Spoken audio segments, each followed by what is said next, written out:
سلام تعنا هابلنا زي خبركم تخاتلتنا نساعد زبلنا يوم حابريتات حيثنا لكم مسئنا لنا فلما قند رستاتهم وكيلات حوحاتن غزياو محدار تግራይና ኣብ ከተማ ዓዲግራትን ወረዳ ኢሮብን ምኻሮም ስዒዎ መገረም ዜና ኸምዝ ተሰምዐ ተገሊጾም ብልጽግና ቁልፍ ኹይናት ኣብ መቐለ ስለ ዘሎ ከንድምስሶም ኢና ክብል ከምዝ ገለጸ ተሓቢሮም ኤርትራ ናይ ከቢድ መጥቃዕቲ ከምዝ ፈጸመት ተሓቢሮም ዝብሉን ካልኦትን ኣለውና ሕዚ ድማ ናብ ዝርዝሮም وكيلات حوحاتن غزياو محدار تግራይና ከተማ ዓዲግራትን ወረዳ ኢሮብን መኻደም ስዒቡ መገረም ዜና ከምዝ ተሰምዐ ተሓቢሮም ከም ዝፍለጥ ወረዳ ኢሮብ ማለት ኣብ ጫፍ ድንበር ትግራይ ካብ ዝርከቡ ወረዳታት እቲ ሓደ ምዃኑ ኩሉ ዝፈልጥ ሓቂ እኳ እንተኾነም ንብርክት ዝበሉ ዓመታት ኣብ ኢድ ሰራዊት ሻዕብያ ኮይኖም ክሳቀዩ ምጽንሖም ይዝከር እዮም ኣብቲ ወረዳ ከም ዝኾነ ይኹን ናይ ትግራይ ቦታ ዓበይቲ ግፍዕታት ከም ዝተፈጸሙሉ ድማ ከቃላሕ ጸኒሖም ብፍላይ ህዝቢ ኢሮብ ክሳብ ቀረባ ጊዜ መሬቱ ኣብ ኢድ ሰራዊት ኤርትራ ከም ዝነበረን ህዝቢት ወረዳ ተሰዲዱ ዝተረፈ ድማ ዓብይ ሰብኣዊ ጥሕሰት ከም ዝገጠሞን ይንገረሎም ይኹን እምበር ካብ ቀረባ ጊዜ ጀሚሩ መንግስት ትግራይ ይኹን ውድብ ሕወሓት ዝጀመረ ጽምዶ ዝብል ርክብ ምስ ኤርትራ መንግስትን እቲ ከባቢ ካብ ወራሪ ነፃ ክኸውን ኣኽኢልዎም ኣብ መንጎ ክልቲኦም ኣካላት ብዝወረደ ሰላም ስዒቡ ዝተወረረ መሬት ትግራይ ብዘይኩናት ነፃ ንኽወፅእ ምኽኣሉ ድማ ንብዙሓት ተጋሩ ኣሐጒሰሎም በዚ መሰረት ድማ ጸላእቲ ህዝቢ ትግራይ ነቲ ጽምዶ ዝተባሃለ ዕርቂ ጥጅእ ኹይናት እዮም ንፌደራል ንምግልባጥ ተባሂሉ ብጸላእቲ ትግራይ ሹም ክወጸሉ ከም ጸንሐ ክሕበር ጸኒሖም ይኹን እምበር እዚ ሓበሬታ ንጸላእቲ ህዝቢ ትግራይ ስለ ዘጠፍአ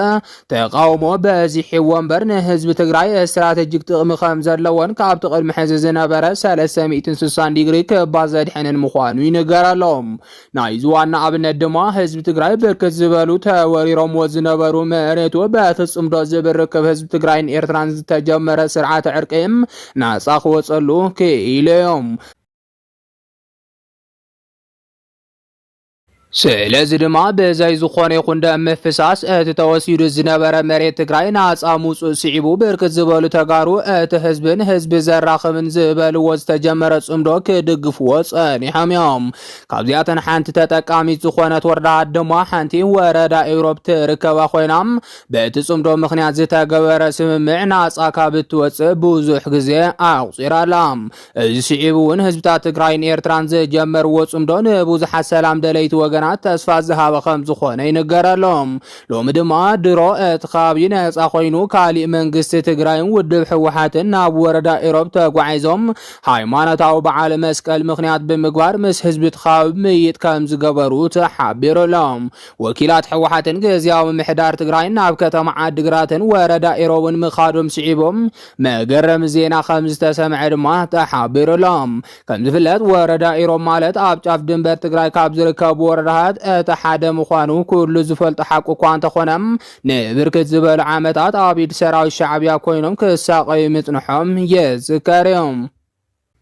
ነቲ ትማሊ ዝተኻየደ ምይጥ ስዒቡ ድማ ሎሚ ብርክት ዝበሉ ሓበሬታታት ዝቃልሑ ዘለው ኮይኖም ካብዚኣቶም ድማ ሕወሓትን ፕሬዝዳንት ግዝያዊ ምሕዳር ትግራይ ኣቶ ታደሰ ወረደን ናብቲ ቦታ ኣምሪሖም ውዒሎም እዮም ነቲ ስዒቡ እውን ሎሚ ካብ ጸላእቲ ህዝቢ ትግራይ ብርክት ዝበሉ ሓበሬታታት ዝቃልሕ ዘሎ ኮይኖም ካብዚኣቶም እቲ ትኩረት ዝሰሓበ ሓበሬታ ድማ ናይ ሻዕብያ ተወከልቲ ንመስቀል በዓል ተባሂሉ ኣብቲ ከባቢ መጺኦም ምንባሮም ዝገልጽ እዮም መራሕቲ ሕወሓት ይኹኑ ፕሬዝዳንት ጀነራል ታደሰ ወረደ ካብ ሻዕብያ ስግኣት ዝደለ ዘይብሎም ኣብ ድንበር ትግራይን ኤርትራን ዝኾነ ወረዳ ኢሮብ ተረኺቦም ምስ ህዝቢ እቲ ከባቢ ምይጥ ከም ዘካየዱ ተሓቢሮሎም እዚ ክስተት ድማ ውድብ ሕወሓት ይኹን ግዝያዊ ምሕዳር ትግራይ ምስ ሻዕብያ ርክብ ስለ ዘለዎም ተባሂሉ ክዝረበሎም ምኽንያት ከም ዝኾነ ይነገር እዩ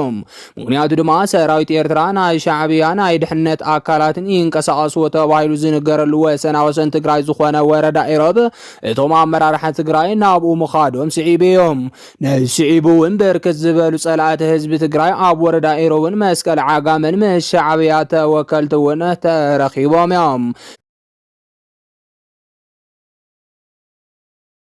ምስ ሕወሓት ሓቢሮም ተራእዮም እንዳተባሃለውን ይንገረሎም ኣሎም። እዚ ድማ ብፌደራል መንግስቲ እውን ከም ዘይተፈተወ ይንገረሎም። ብፍላይ ጀነራል ታደሰ ወረደ ሕወሓት ኮይኑ ንልኡኻት ሻዕብያ ረኺቡ እዩ ዝብል ሓበሬታ ምቅልሑ ስዒቦም ፌደራል መንግስትን ግዚኡ ምምሕዳር ትግራይን ኣፈላላይ ከም ዝፈጠሩ ይንገራሎም። ኣብይ ኣሕመድ ብዛዕባ እዚ ጉዳይ ምስ ጀነራል ታደሰ ወረደ ንምዝርራብ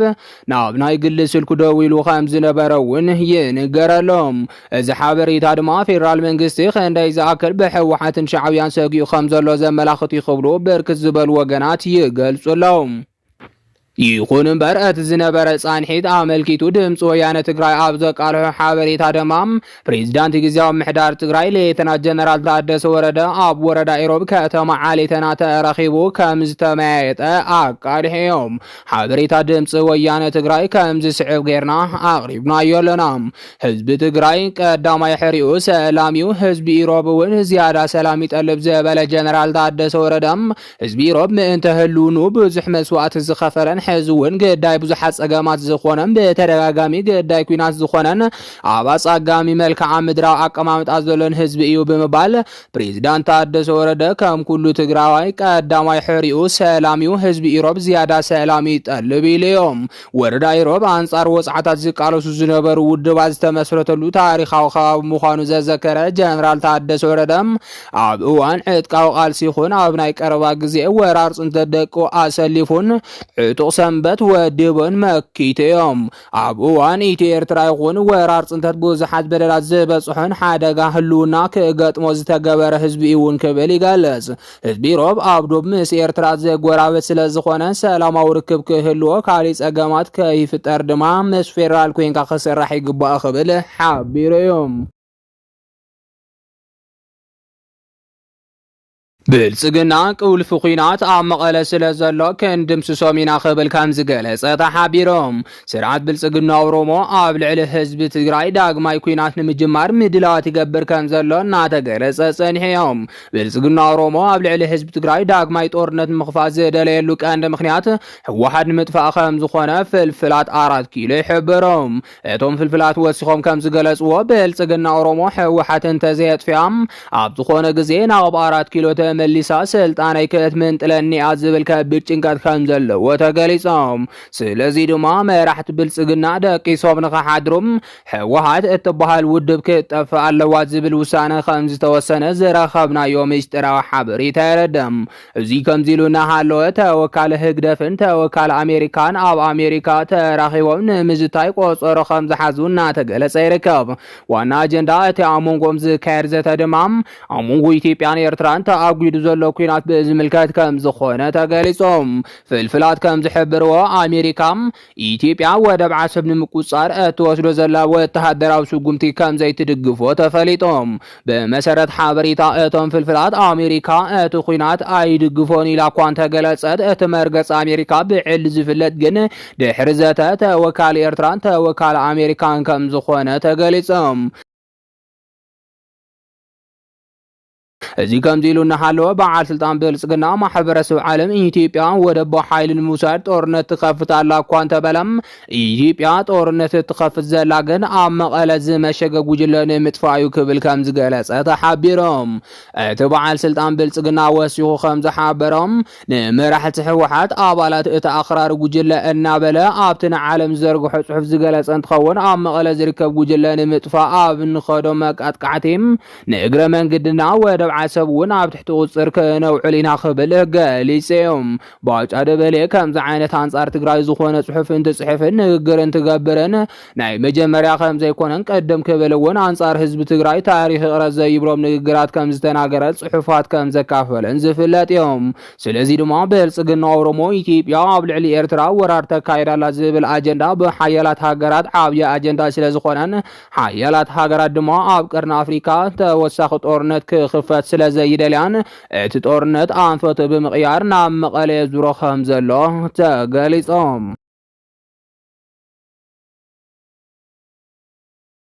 ኤርትራ ናይ ከቢድ መጥቃዕቲ ከም ዝፈጸመት ተሓቢሮም ናይ ኤርትራ ናይ ኢንተለጀንስ ሚኒስተር ሒዝዎ ዝወፀ ሓበሬታ ከም ዝገልጾ ብልጽግና ኣብ ቀይሕ ባሕሪ እኳ እንተሃለወ ንሕና ግን ኣብ ውሽጢ ኢትዮጵያ ክልል ኣምሓራ ኣለና ክብል ገሊጹሎም። ናይ ኤርትራ ናይ ኢንተለጀንስ ሚኒስተር ብፌስቡክ ገጹ ኣብ ዘመሓላለፎ መልእኽቲ ወሲኹ ከም ዝገለጾም እቲ ኣብ ክልል ኣምሓራ ዝካየድ ዘሎ መጥቃዕቲ ክቕጽል እዩ ክብል ገሊጹሎም።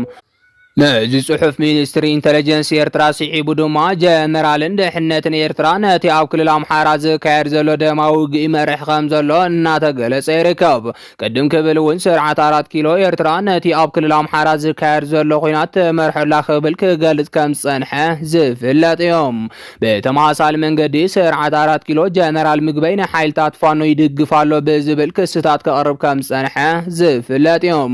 እዚ ከምዚ ኢሉ እናሃለወ ሕጂ ዝተረኸበ ሓበሬታ ከም ዝሕብሮም ኤርትራ ናይ ከቢድ መጥቃዕቲ ከም ዝፈጸመት ተሓቢሮም። ካብ ፍልፍላትና ዝተረኸበ ሓበሬታ ከም ዝሕብሮ ሰራዊት ኤርትራ ናይ ከቢድ ብረት ደብዳብ ከም ዝጀመረ ተገሊጾም።